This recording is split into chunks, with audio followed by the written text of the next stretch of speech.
Oi gente, eu sou a Aline Ciprim, vamos continuar Cartas de Cristo. Ainda estamos na carta 3.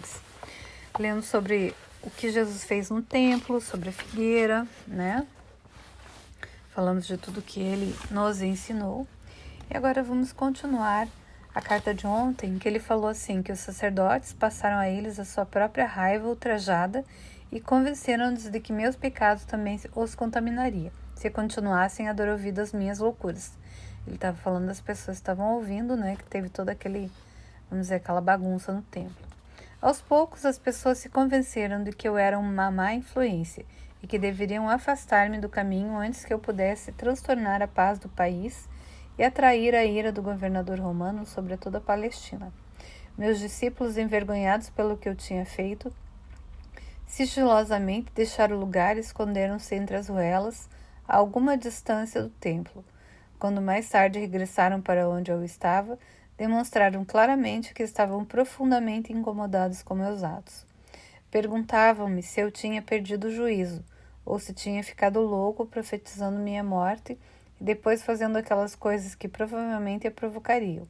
Foi nesse momento que Judas, aquele que nunca havia abandonado verdadeiramente suas crenças judaicas, começou a duvidar de que eu fosse verdadeiramente o Messias. Fazia 3 anos que eu ensinava o povo e não se via nenhum sinal de que o domínio romano se enfraquecia. 3 anos e as pessoas não estavam mais perto da felicidade de que eu havia prometido. E agora pareciam que estavam a ponto de converter-me num perturbador da paz, fazendo cair a ira de Roma sobre suas cabeças. Judas ficou sabendo que o sumo sacerdote judeu queria se desfazer de mim. Então, ofereceu seus serviços para me identificar, quando assim fosse pedido. Quando foi a hora de celebrar a Páscoa com meus discípulos, organizei uma ceia com todos reunidos num grande salão. Sabia que aquela era a última vez que comeria na terra. Não desejo voltar profundamente à consciência daquela noite. Senti grande tristeza por ter que deixar meus discípulos, que tinham me servido tão bem. Com a tristeza, todos os meus temores e conflitos reapareceram. Tive momentos de profunda autopiedade. Senti que ninguém compreendia o que havia procurado fazer pelo meu povo e o sacrifício que estava disposto a fazer por ele. João estava contando uma expressiva história sobre a última noite dos israelitas no Egito antes de escaparem para o deserto.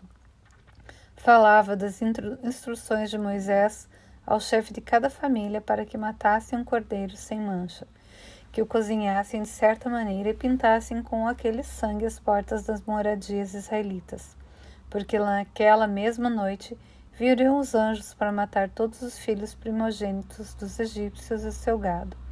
Com vivacidade, recordou a agitação dos egípcios ao despertarem e encontrarem o primogênito de cada lar ensanguentado sem que nenhum tivesse se salvado. Era o tipo de história horrível que eu rejeitava por não ter nenhum valor para a pessoa que buscava a verdade espiritual mais elevada. Eu me perguntava até que ponto meus discípulos realmente tinham entendido quando eu falava de seu Pai Celestial e seu amor por toda a humanidade. Como podiam entusiasmar-se com o pensamento de anjos matando os primogênitos dos egípcios, quando eu tinha dito com toda clareza que Deus, o Pai, era amor? Mas os judeus sempre haviam se preocupado com o derramamento de sangue para redimir seus pecados. Até mesmo Abraão, o fundador da nação israelita, convenceu-se de que devia levar seu único filho ao deserto, matá-lo e oferecê-lo em sacrifício a Deus. Um pensamento pagão e revoltante. Pensei nos sacrifícios de animais no templo. Amando a todos os seres vivos da criação como eu amava, esta prática era para mim uma abominação. E agora estava a ponto de ser levado para a morte porque tinha me atrevido a pronunciar as palavras da verdade. E quando considerava o tão pouco do meu conhecimento que tinha conseguido transmitir, perguntava-me por que eu tinha sido enviado em tal missão. Senti, de repente, um estremecimento de ressentimento e raiva se entrelaçar aos sentimentos habituais de amor para com aqueles homens. Com certo cinismo, perguntava-me que sinal poderia deixar que fosse uma recordação eficaz para que os meus ensinamentos retornassem às suas mentes quando já não estivesse com eles. Se podiam esquecer tão rapidamente todos os meus ensinamentos sobre o amor do Pai e desfrutar a horrível história da Páscoa, enquanto eu ainda me encontrava na mesma sala com eles, de que se recordariam quando morresse como um malfeitor na cruz, a mais desprezível das mortes? Depois pensei que, se o derramamento de sangue os comovia tanto, daria a eles sangue para se recordarem de mim. Com essa reflexão irônica, apanhei um pão, parti-o, passei-o a meus discípulos e disse que o comessem.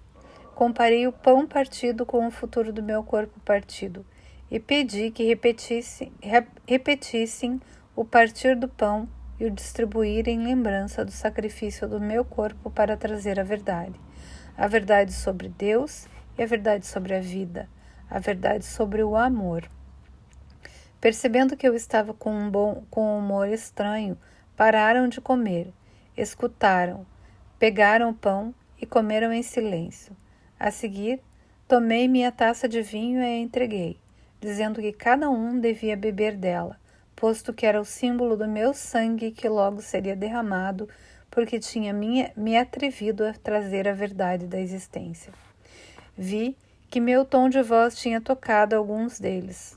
Sobriamente, cada um tomou um gole e depois passou a taça para quem estava ao seu lado, mas ainda não diziam nada. Percebiam que eu estava sério, que já não toleraria mais discussões. Então, eu disse que um deles me trairia. Bom, gente, a gente vai continuar na próxima carta. E, como eu falei, é pesado pra gente que passou a vida acreditando, né, nas coisas da igreja, no que foi, da forma que foi contada. Mas, para mim, isso aqui é muito mais verdadeiro do que a outra parte. Queria convidar vocês também para o Desaparecimento do Universo e um curso em Milagres, que é a minha base de vida, que é o perdão, o amor, né, de Deus. E é isso aí. Então, bom dia para vocês e até a próxima carta.